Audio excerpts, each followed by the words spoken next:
За юу байцгаана. Сайн байцгаана уу.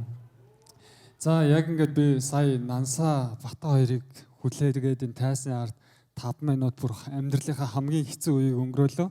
Тэгэхээр яг одоо би бол адреналин бид яаж мэдэгддэг, амтагддаг гэдгийг бүр үнэхээр сайн тайлбарлаж чадхаар байна тийм. За тэгээд яг ингээд хүлээгээд 5 минут сууж байхад бол янз бүрийн бодогдсон юм байна тийм. Тэгээ хамгийн сонин бодогдчихсэн зүйлээсээ бас жоохон тайвшрахын тулд хуваалцсан юм уу? Юугээ бодож исэн бэ гэхээр за яг одоо би эндээс гараа гүйчүүл юу болох вэ гэж бодлоо. Тэгэнгүүтээ энэ крокус заалны тог нь яг 10 минут тасраа буцаад ирчүүл явах бол гэл янз бүрийн бодогдсон юм байна. Тэгэнгүүтээ надад болохоор ингээл хөө Жакха та ирээд ингээд гой зүгээр түүхээ ярьчаач гэсэн байхгүй. Тэгэхээр түүх гэхээр шууд миний толгойд би өөрийнхөө түүхийг ярих юм гэж бодсон байхгүй. Тэгээ Батаг Нансаг хараад за энэ нөхдүүд өөрийнхөө түүхийг яаж ярих уу гэсэн чинь бүр гариг ирэхээс яриад бүр алаа өгчлээ. Тэгэд нөхөр бол та хэдийг инээлгээд бүр бодуулаад Нансаа бүр одоо юу ч ярьчуу те. Тэгээд баг инээлэгдэг, урам өгдөг, зоригжуулдаг бүх юм хийжлээ. Тэгээд надад хоёрхан л юм үлдлээ. Тэр нь та нарыг унтуулах эсвэл уйлуулах л байгаа гэх шүү. Тэгээд уйлуулж болж чадахгүй. Тэгэхээр унтуулж магадгүй.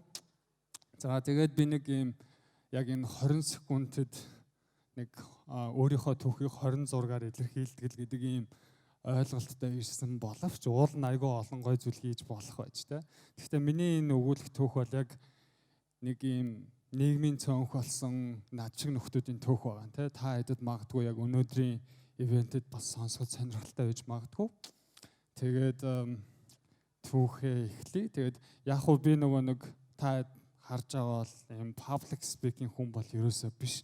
Энэ ивентэд ирээд орцооч гэхээр би нэг жижигхэн өрөөнд ингээл булан цавал ярьж байгаа байх гэж бодсон байхгүй. Тэгээд яг би тэгэхээр нөгөө нэг сая 2 хоногийн өмнө онгоцоор Монгол руу буцаж ирж исэн байхгүй. Яг тэр үеэр над руу холбогдоод нэг ийм орон зай байна та орох уу гэхээр тэгээд тэгчингүүтээ ингээл өнөө өглөөл ярих юм а баг бэлдсэн учраас жоохон туршлагагүй би зургнуудаа заавалж харахаас өөр арга алга. Тэгээд зарим нэгэнд нь бол те ар дагцаа харуулаад байвал уучлаарай. Та бүхэн тэгээд энэрэнгүйгээр надад бас хандаарай. Тэгээд магадгүй яг төрөний хэлсэн чиг зарим нь бол унтчихэж болно. Би өөрөө эмч мэрэгчлээ. Тэгэхээр түрхэн 6 минут ч гэсэн нөгөө найп хийгээд хурдхан унтна гэдэг чинь эрүүл мэндэд аюу хэрэгтэй. Тэгээ би одоо ингээд энэ 6 минут алах юм бол алах бах те. Фейлдэх юм бол ч гэсэн алах юм байна. Ядаж заримд нь нэг эрүүл мэнд бэлгэлэх юм байна гэж бодож чинь те. За өөрийнхөө түүхийг эхлэе да.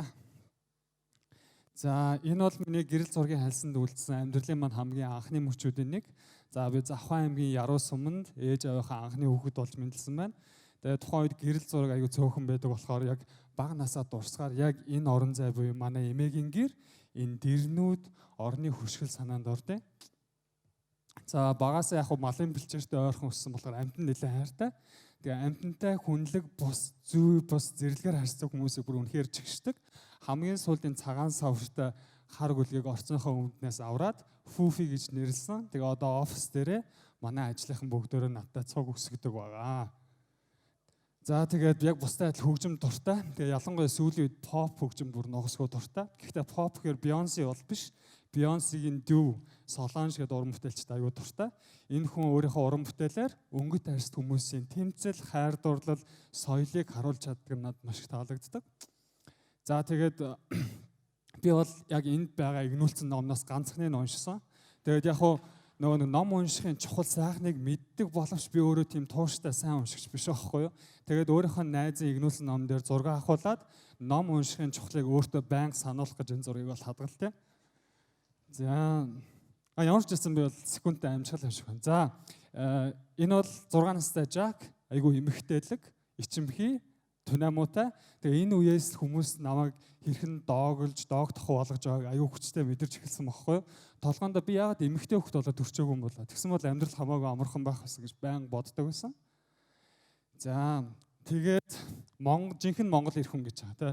Яагаад жинхэнэ Монгол ирэх хүн байх тийм чухал юм бэ гэдэг би ерөөсөй ойлгодгүй байхгүй. Яг гоо энэ дээр бичсэн шиг эмэгтэй хүмүүс таалагдахын тулд жинхэнэ Монгол ирэх хүн байх хэрэгтэй гэж магадгүй. Гэхдээ азар би хизээч эмэгтэй хүмүүс таалагдах тийм шаардлага надад байгаагүй. Ерөнхийдөө эмэгтэй хүмүүс надад дуртай. байдیں۔ Тэгээд яг COVID-19-ийн үеэр хүн болгоны хийдэг байсан юм те. Тэгээд найз маань над руу энийг явуулчихсан. Тэгээд яг энэ үед би бодож ирсэн баг. Нөгөө жинхэнэ Монгол эр хүн гэдэг стандарт хүрдэг байсан бол би магадгүй ингэж харагдах байсан баг та бодчихлоо. Гэхдээ би урт усандаа бол илүү дуртай. Урт устай, ийм эмхтэй, ийм байдалтай бол маш дуртай. За ер нь доог тохуу дээрлэхэлт ер нь бага насаас миний амьдралын нэг хэсэг байсан. Тэгээд тэрийг би аягүй энгийнээр хүлээж авдаг байсан. Тэрэнд энэ зогсож байгаа хүн хамгийн чухал үүрэг гүйцэтгэсэн. Миний эмхтэй дүү.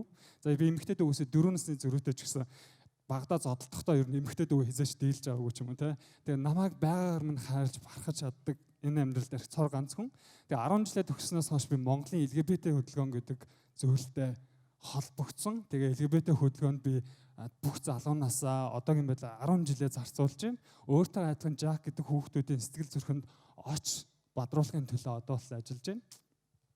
За дараагийнх нь зураг бол манай хамт олон LGBT төвгээд байгууллага 2007 онд анхны албасаар үүсгэн байгуулагдсанаас хойш 15 жил болж байна. Дөрвөн хүнтэй жижигэн төрийн хүмүүс байгууллага 15 жилийн хугацаанд бид нэр хөдөлмөрийн хуулиас ахуулаад эрүүгийн хуулинд хүртэл LGBT хүмүүсийг хүн гэж үзэгддэг хамгаалдаг тийм тогтолцоог бий болгож чадсан. За тэгээд 26 наснда би Австрали руу явсан байхгүй сурахаар явсан. Тэгээд аялна гэдэг бол миний мөрөөдөлд ерөөсөй байгаагүй боломжтой гэж боддог байсан болохоор би яг аялж явахдаа яаж зураг авахаа мэддэггүй. Тэгээд би Сидней Опера Хаусын өмнө очих боломж олдоод ганц толгойд орж ирсэн энэ. Тэгээд надад үлдсэн ганц зураг нь энэ. За дараа нь би нөгөө Австралид сургуулаа төгсөөд би нөгөө нийгмийн эрүүл мэндээр мастерын зэрэг хамгаалсан. Тэгээд дипломтойгоо авахулсан бас ганцхан зураг нь энэ. Тэгэхээр яагаад ч нөгөө нэг мөрөөдөхөд хэцүү амьдралаараа мөрөөдлийнхаа амьдраад байгаа нь надад одоо итгэхэд хэцүү ч юм уу те алдчих магадгүй гэж айдаг байсан учраас би төдийлөн зураг авахулах дуртай биш юм байлаа. Тэгээд сургуулаа төгсөхдөө би өөрийнхөө диссертацийг Монголын LGBT хүмүүсийн асуудлаар ялангуяа залуучуудын сэтгцэн эрүүл мэндээр бичсэн байхгүй юу. Тэгээд диссертац маань эрдэм шинжилгээний өгүүл болж хэвлэгдсэн. Энэ миний карьерд хамгийн оргил дээрээ хүрсэн мөч байсан. Тэгээд хэдий би өөрөө LGBT хүн ямар байхыг мэддэг ч гэсэн яг судалгааныхаа үеэ залуу хүмүүсийн нөхцөл байдлыг илүү ойлгоход хэцүү байсан. За энэ зурган дээр яг энэ зураг авахулсны дараа би амьдралдаа хоёр дахь удаа амиа өгөөдөх үйлдэл хийж ирсэн. Тэгэхээр юу гэж хэлэх гээд байгаа юм бэ? Сэтгцэн эрүүл мэнд гэдэг маш эмзэг, маш торхон. Чиний хажууд энийгээ зогсож байгаа хүн юу туулж байгааг чи хязгаарч мэдэхгүй.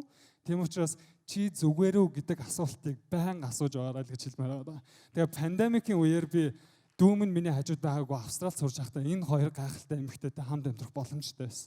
Тэгээд хин нэгэнтэй хүнд хэцүү цагийг хамт туулна гэдэг тухайн харилцаа, тухайн нөхөрлөлийг улам их бэхжүүлдэг гэдгийг би энэ хоёроос мэдэрсэн туйлын азтай хүн байна. За сүүлийн 6 сарын өмнө би Обама гэдэг Америк ерөнхийлөгч асан Обамагийн сангийн тэтгэлэгт хөтөлбөр тэнцээд өнгөрсөн 7 хоногт би Нью-Йорк хотод байсан бохоггүй. Тэгээд дэлхийн дахны ардчлалыг дэмжигч залуу манлайлагч нартай хамтдаа ардчлалын форумд оролцсон. Тухайн үед Монголын ардчлалыг бий болгосон хүмүүсийн талаар багтан бодож байлаа. Тэгээд би хүн болгон таньдаг үгүй мэдгүй те ялангуяа дагснаас нь хараад таньдгийг мэдгүй. Энэ Барак Обама аахгүй. Тэгээд хамгийн сайн Обаматай уулзаад зураг авахулж болдоггүй юм байна. Обама өөрөө амар чийл боловч багийнх нь айгүй хатуу, айгүй нарийн протокол дагаад гар утсаа хураалгадаг те. Тэгэхээр надад зураг байгаагүй Обаматай уулзсан гэдэг чинь хин ч итгэхгүй. Тэгээ яг өнөөдрийн амьдрал хүрэхэд бол би энэ хоёр хүнд л хамгийн өртөө гэж бод. Би өөр хүнд ч өргөө. Миний ээж аваа хоёр. Ээж минь насаараа цэцэрлэгийн цэвэрлэгч, аав маань нөгөө хүргэлтийн жолооч хийсэн те. Гэхдээ би яг хуу тухайн үед ээж аваарынхаа ажил мэргэжлээ ичдэг байсан байж магадгүй. Одоо бол би ичдэг байсан өөрөөсөө ичдэг байхгүй. Би ямар ч банкны захирлын хүүгээс илүү боловсролыг ээж аваарынхаа ачаар олж чадсан. За хамгийн сүүлийн хэсэг энэ миний анхны хайр. Би 13 жилийн өмнө энэ хүүд дурлалчихсан. Тэгээ энэ хүүг харах болгондоо сэтгэл догтлоод энэ хүн л хажууд байх юм бол би хорвоогийн хаанч хүрч чадах юм шиг санагддаг байсан байхгүй. За 13 жилийн дараа арай хурдан ярьчихлаа. 13 жилийн дараа би яг нөгөө залуугаа харахтаа яг адилхан сэтгэл догтлдог. Тэгээд яг өнөөдрийн энэ төгсгөл бол миний хайрын түүх. Би давтаад хэлээ те. Миний хайр энд сууж байгаа хүн болгоны хайртай яг адилхан энгийн бохгүй юу? Миний хайр, миний амьдрал цооштой хаалганы цаана хүнжил дотор өрнөдөг асуудал ерөөсөө биш. Хүнжилнээс гадна цооштой хаалганы наан нийгмийн өнцөг булан бүр Сүхбаатарын талбайдаар хүртэл тонгоглуулах бүрэн дүүрэн эрэхтэй тийм энгийн хайр байхгүй юу? Та бүхэнд маш их баярлалаа.